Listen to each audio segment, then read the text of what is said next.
Hey, what's up YouTube? Today I have a nice pair that's been buzzing around the sneaker world for the past couple of months. Their official name is the Jordan 13 Gym Red Flint Gray, but I just call them Flint Red. We're going to check these out, show some shots on foot, and talk about the history of the Jordan 13s, so let's get started.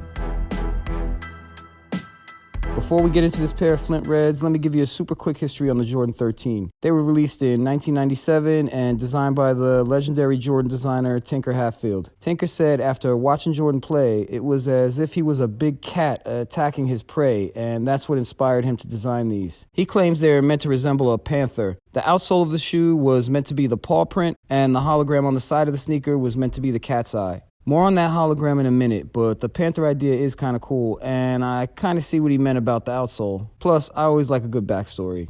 The very first colorway to drop was the white and black pair. After that, tons of colorways followed, but the Breads to me were always the dopest pair. They also put out a bunch of lows throughout the years that people seem to like, but they weren't nearly as popular as the highs. This red Flint pair is the latest pair to drop, and some people have mixed feelings about these, but personally I think they're fire. The combination of red, gray, and white is a good look in my opinion. One of the most unusual features that always stood out to me about the 13s is the suede bleeding from the side of the sneaker onto the outsole. Before the Jordan 13, I had never seen anything like this before. It gave the whole shoe a very premium look and was so different from every other sneaker at the time. That design touch was always so interesting to me. When they released the AJF Fusion 13s, those are a combination of Air Force 1s and Jordan 13s. They even added that same touch to the Air Force 1 midsole. When they first dropped in '97, these were no-nonsense, high-tech kicks, and they certainly looked the part. But nowadays, people mostly wear these for the look. Going back to that Panther paw outsole, you have herringbone pattern tread in separate sections and that ruby-style Jumpman in a little rubber dome. You also have this carbon fiber-ish looking plastic panel near the arch. Working your way up the shoe, you have a tumbled leather toe box and tongue. The leather feels high quality and looks really nice, but I have to say, it's a little noisy, or should I say creaky sounding the first time you wear them. It goes away after some time on foot, but it is noticeable.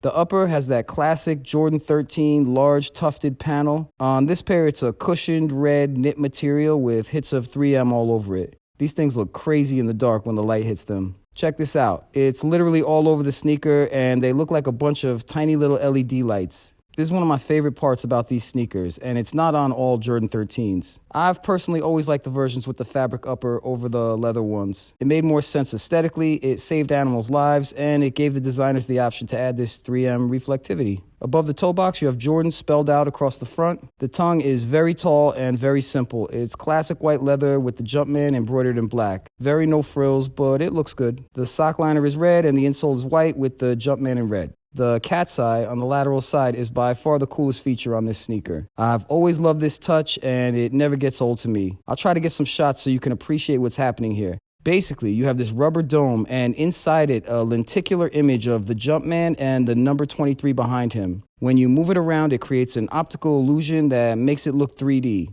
It's really cool and I appreciate interesting touches like that. Jordan brand should make a version where this glows or even lights up. That would be so cool. This sneaker fits true to size, but as always, if possible, I recommend trying these on before you buy them to find your perfect fit.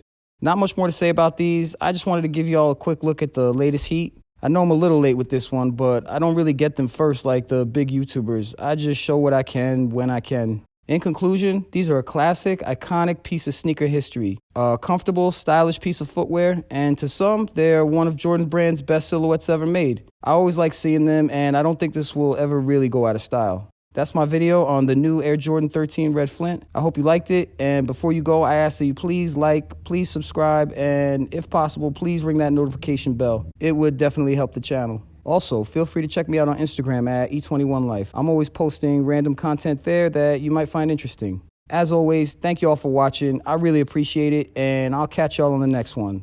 Stay safe, everyone. Peace.